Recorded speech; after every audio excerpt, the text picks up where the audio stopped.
Hello everyone. Thank you for watching this presentation. My name is Mary Elkins and I own and operate GE Family Services. Additionally, I'm an integrated mental health clinician for Jet Morgan Treatment Services in Anchorage and a behavioral health therapist for Turning Point Counseling Services in Fairbanks. As someone who clearly understands busy, sometimes the life the unpredictable situations in life that occur can cause me to feel overwhelmed and hopeless. We're all dealing with stressful times and things keep feeling like it will never get better. We look around and we see brewing disaster after brewing disaster. What can we do about this? How can we feel better? How can we change our lives? We all need a little bit of vitamin G. So what we're going to talk about today. So gratitude. Gratitude is being thankful and having hope. So I really do hope you enjoyed this presentation. Gratitude is defined as the quality of being thankful, readiness to show appreciation for, and to return kindness. Gratitude is a feeling, emotion, daily practice, disposition, and personality trait. It's a spontaneous feeling of appreciation for what we have. It's also an action that we can incorporate into our daily practice where we make a conscious effort to count our blessings. When we feel gratitude, we feel happier. Having an attitude of gratitude improves our mood, and if practiced regularly, it becomes a part of who we are.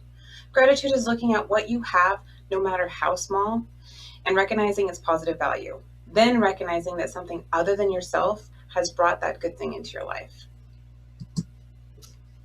Psychologists have found that over time, feeling grateful boosts happiness and fosters both physical and emotional health, even among those who are already depressed and having mental health problems. Studies show that practicing gratitude curbs the use of words expressing negative emotions and shifts inner attention away from negative emotions such as resentment and envy, which minimizes the possibility of ruminating, a hallmark of depression.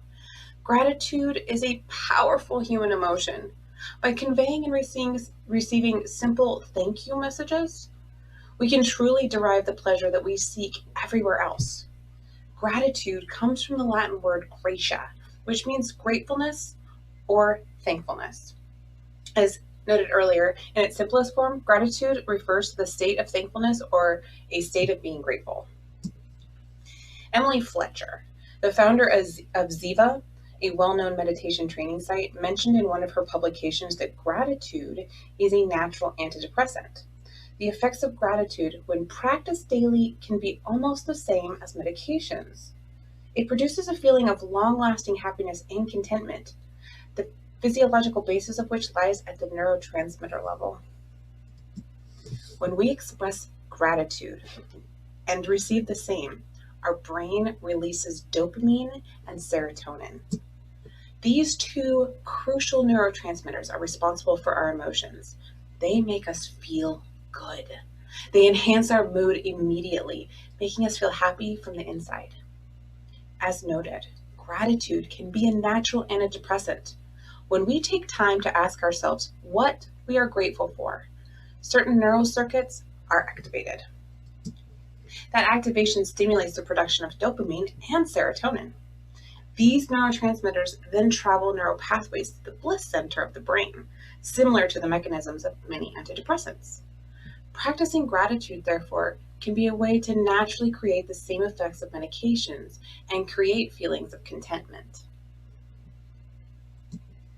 It's not happiness that brings us gratitude, it's gratitude that brings us happiness. Gratitude may be a gesture or a group of kind words that we give or receive from others. These simple exchanges of thankfulness go a long way in affecting our overall biological functioning, especially in the brain and the nervous system. The effect of gratitude on the brain is long-lasting. Besides enhancing self-love and empathy, gratitude significantly impacts body functions and psychological conditions like stress, anxiety, and depression. Gratitude releases toxic emotions. The limbic system is a part of the brain that is responsible for all emotional experiences. It consists of the thalamus, the hypothalamus, the amygdala, hippocampus, and cingulate gyrus. Studies have shown that the hippocampus and amygdala, the two main sites in regulating emotions, memory, and bodily functioning, get activated with feelings of gratitude. Consistent evidence has established that what we call emotions or feelings are neuroactivations in the neocortical regions of the brain. A study conducted on individuals seeking mental health guidance revealed that participants of the group who wrote letters of gratitude in addition to their regular counseling sessions felt better and recovered sooner than those who did not. Another group in the study was asked to journal their negative experiences instead of writing gratitude letters. Those participants reported increased feelings of anxiety and depression. Gratitude reduces pain. Counting blessings versus burdens was a study conducted on evaluating the effect of gratitude on physical well-being. Findings indicated that 16% of the patients who kept a gratitude journal reported reduced pain symptoms and were more willing to exercise and cooperate with treatment procedures. Looking deeper into what was happening found that by regulating the level of dopamine, gratitude fills us with more vitality, thereby reducing subjective feelings of pain. Gratitude improves sleep quality. Studies have shown that receiving and displaying simple acts of kindness activates the hypothalamus and thereby regulates all bodily mechanisms controlled by the hypothalamus. Sleep is a vital bodily mechanism controlled by the hypothalamus. Hypothalamic regulation triggered by gratitude helps us get deeper and healthier sleep naturally every day. A brain filled with gratitude and kindness is more likely to sleep better and wake up feeling refreshed and energetic every morning. Gratitude aids in stress regulation. A study by McCready and colleagues on gratitude and appreciation found that participants who felt grateful showed a marked reduction in the level of the stress hormone cortisol. They had better cardiac functioning and were more resilient to emotional setbacks and negative experiences. Significant studies over the years have established the fact that by practicing gratitude, we can handle our stress better than those who do not. By merely acknowledging and appreciating the little things in life, we can rewire the brain to deal with the present circumstances with more awareness and broader perception. Gratitude reduces anxiety and depression. By reducing the stress hormones and managing the autonomic nervous system functions, gratitude significantly reduces symptoms of depression and anxiety. At the neurochemical level, feelings of gratitude are associated with an increase in the neuromodulation of the prefrontal cortex, the brain site responsible for managing negative emotions like guilt, shame, and violence. As a result, people who keep a gratitude journal or use verbal expressions of gratitude are more empathetic and positive-minded by nature. By consistently practicing gratitude every day, we can help these neural pathways to strengthen themselves and we can ultimately create a permanent and grateful and positive nature within ourselves. It gets better. The more you stimulate these neural pathways by practicing gratitude, the stronger and more automatic they become. So on a scientific level, this is an example of Hebb's law, which states neurons that fire together wire together. But it's also something that you can see plainly in everyday life. So imagine if you are walking through a forest, and I tell my clients this all the time. Imagine walking through a forest. If you take the path that you've traveled, that path is going to be easily accessible. But if you're going to be forging a new path in life, that first trip is going to be really challenging, and you have to be deliberate. You have to plan out every step, cut down the bushes. I mean, literally, you have to be deliberate. However, the more times that you travel that path, the more defined it becomes and the easier it is to follow. So your brain works the same way. The more times a certain neural pathway is activated, neurons firing together, the less effort it takes to stimulate the pathway the next time, neurons wiring together. Because of this, where we put our focus becomes more powerful. If we're constantly looking at the negative and searching for problems, the neural pathways for negative thinking become stronger. However, practicing gratitude can shift our attention to look for what's going right instead of looking for problems to solve. Over time, this encourages our brain to be more consistently searching for the constructive themes in our life instead of the destructive ones, helping us water the flowers instead of watering the weeds. Okay, so we talked about why we should practice gratitude. Now let's talk about how you do it. If deliberately practicing gratitude is unfamiliar to you, here is how to start. Step 1, write it down. Start with simply writing down the top 5 things that you're most grateful for. Really think about it. Take a conscious effort to find the things that bring you joy, or even just peace of mind. Notice that there's always something to be grateful for in any given situation. Step 2, get into a routine. Challenge yourself to commit to this practice every day for the next 10 days. There are lots of ways you can do this. You can keep a journal by your bed, and each night take a minute to scan your day for everything that brought a smile to your face. Or you can keep a list on your phone to write down the things as they happen. This can be a nice pick-me-up when you're feeling blue.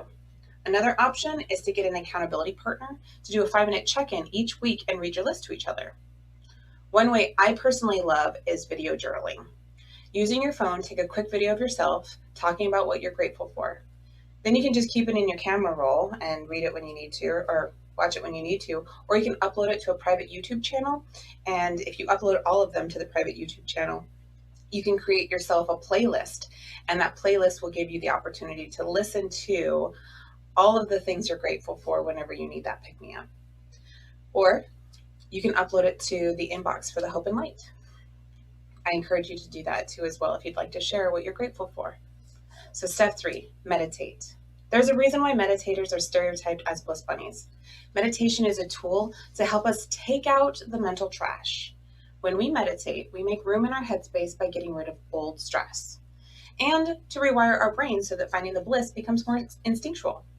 If you already have a meditation practice, you can use the few minutes after practice as a time for gratitude. If you're new to meditating, here is a simple practice that you can use, and it's very, very simple, okay?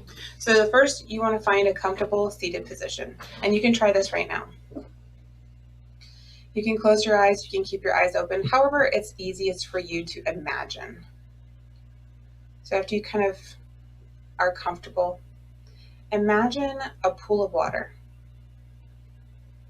Now this pool of water it starts out as when we're born, as clear and blue, but as life goes, life happens, whatever happens in your childhood, your adulthood, all that stress, trauma, and the gunk of life, it's tossed in that water like mud, and it's being stirred in.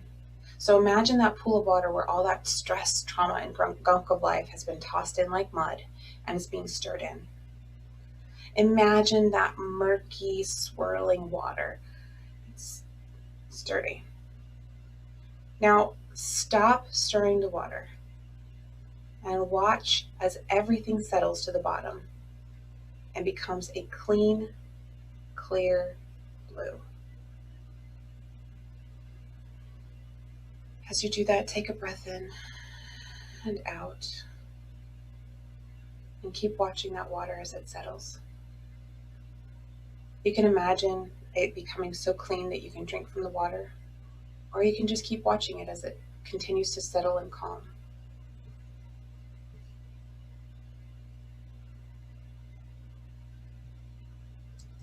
Step 4, repeat. Gratitude is like going to the mental gym, strength training for your neural pathways, if you will. The more you practice being grateful, the stronger that muscle gets. And over time, the workouts that first seem so challenging become easier and easier to do. You just have to keep showing up. If it all feels like too much, try easing into your gratitude practice with this daily exercise. Every time your feet hit the ground when you get out of bed, simply say thank you.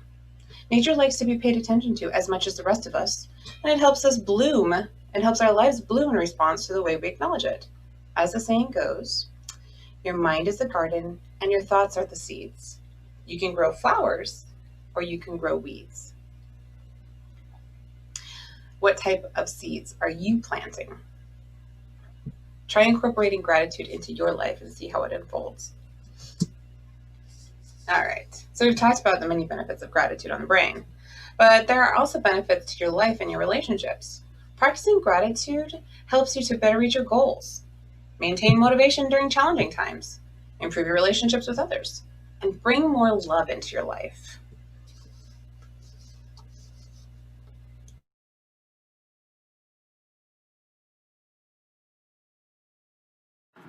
One day, there was a crow that was flying through the forest, and he had an amazing life. He was completely satisfied with it until he flew by a lake and saw the most beautiful bird that he had ever seen, a swan. This swan is so white, he thought, and I'm so black. This is the most beautiful bird that I've ever seen. He must be the happiest bird in the world. So the crow flew down and expressed his thoughts to the swan. The swan thanked him, but said, actually, I used to be the happiest bird in the world until I saw the parrot. Have you ever seen a parrot? It's beautiful. It has 2 colors. It's enchanting to look at. And now I think that the parrot must be the happiest bird in the world. So the crow took off and found the parrot and explained this to him. I lived a very happy life until I saw a peacock, said the parrot. I only have 2 colors, but the peacock has so many colors. So the crow decided to try to find this peacock. He took off and decided to visit him at the zoo. And he had never seen anything like a peacock before. It was beautiful. All of the colors, it was green and blue, black, purple. And when it moved, the colors changed in the sunlight. And hundreds of people gathered around just to see the peacock and take pictures of this amazing bird. And after the people had left, the crow approached the peacock and said, Mr. Peacock, you're so beautiful. Every day, thousands of people come to see you. It must be amazing. When people see me, they just immediately shoo me away. You must be the happiest bird on the planet. The peacock responded and said, I've always thought that I was the most beautiful bird on the planet, and I always thought that I was probably the happiest too. But because of my beauty, I'm trapped inside of this zoo. And I've examined the zoo very carefully, and I've realized that you, Mr. Crow, you're the only bird that's not kept in a cage. So for the past few months, I've been wishing that I were a crow. Because if I were a crow, I'd be the happiest bird in the world. I could happily roam anywhere that my heart desired. And at this moment, the crow realized how great his life actually was and all of the things that he was taking for granted. And although this is just a story about birds, I think it's exactly the way that we think. Because what do? We scroll through social media and see other people's lives, and they always look so happy, and they look so beautiful, and we wish that we could have the things that they have. And we make these unnecessary comparisons and don't appreciate and value what we have. And this vicious circle leads to so much unhappiness. Look, there's always someone who's going to look happier than you. There's always someone that's going to have more than you. But the happiest people in the world are not the ones who have everything. The happiest people in the world are the ones who are satisfied with everything that they already have.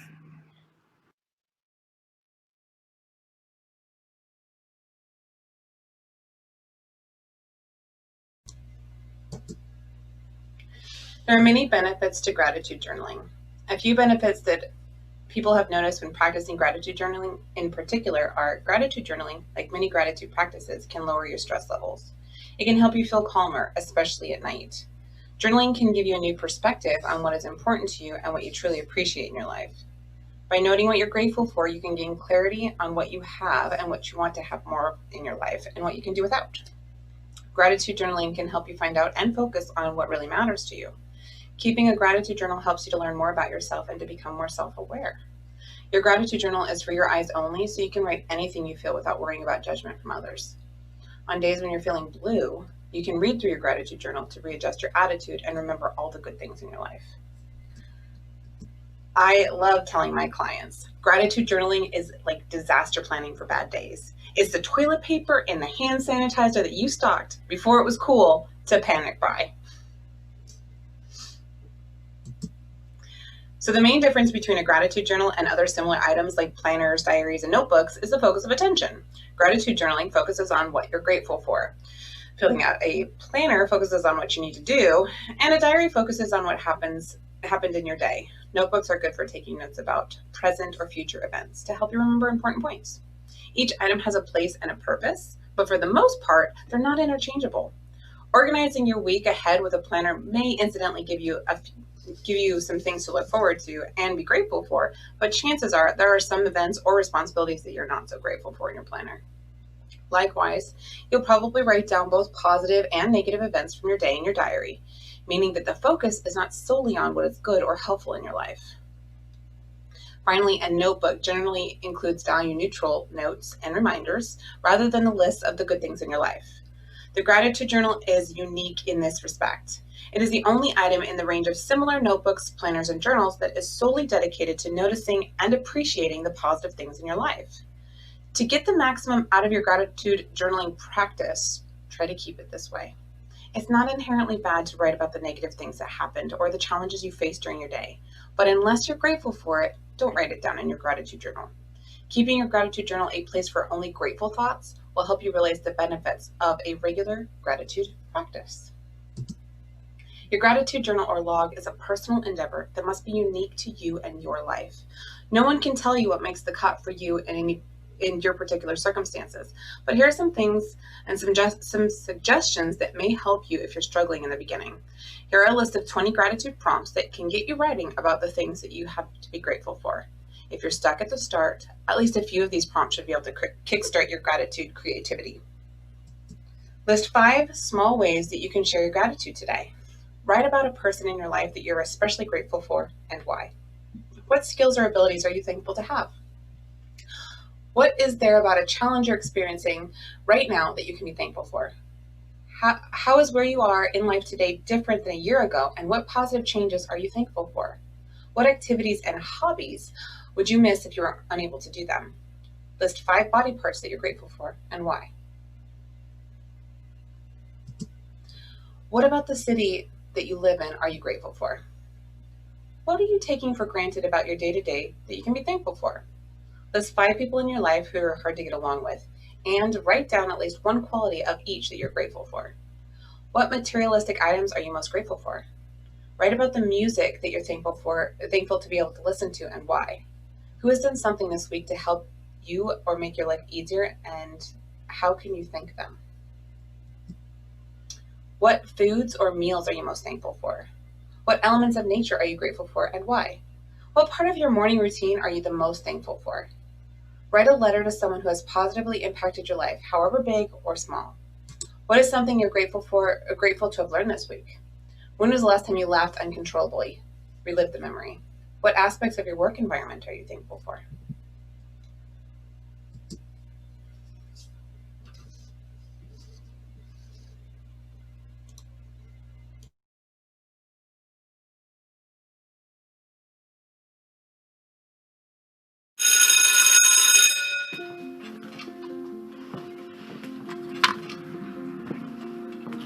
Today, boys and girls, we're going to take a few minutes and draw on the pieces of paper in front of you something or someone you are grateful for. Taking the time for gratitude is so important for our peace of mind and our happiness. And it's a great way to remind ourselves how lucky we are for what we have and who we have in our lives. Afterwards, we're going to share what we've drawn with the rest of the class. Let's begin.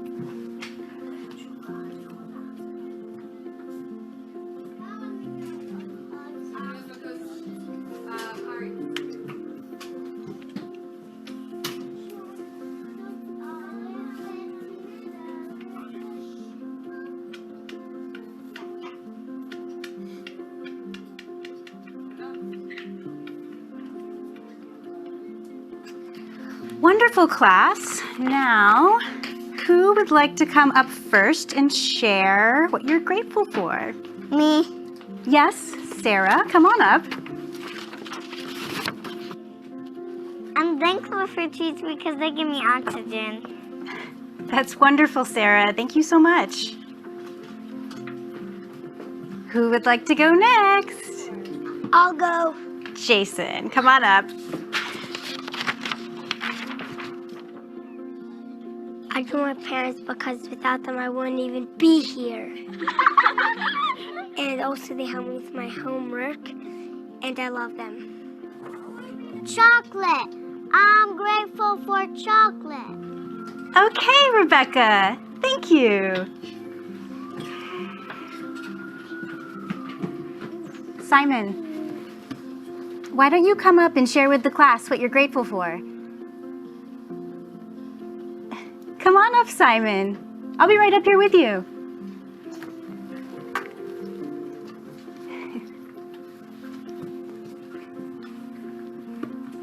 What are you grateful for, Simon?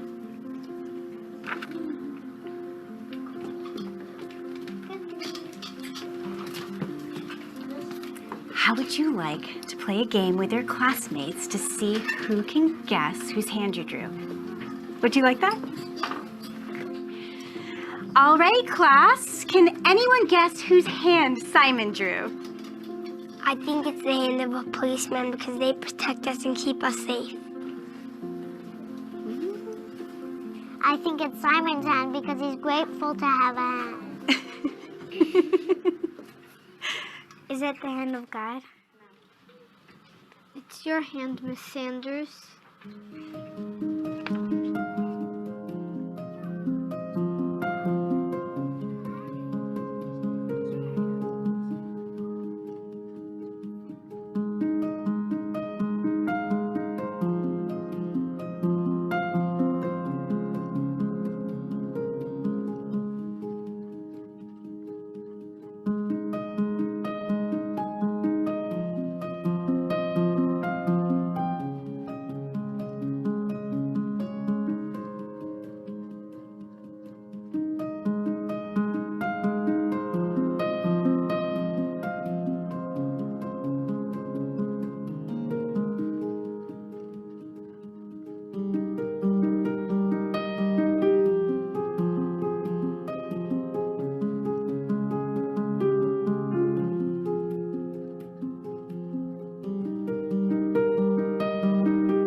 So the most important message we can all remember is happiness comes when we stop complaining about all the troubles that we have and offer thanks for all the troubles that we don't have. Thank you.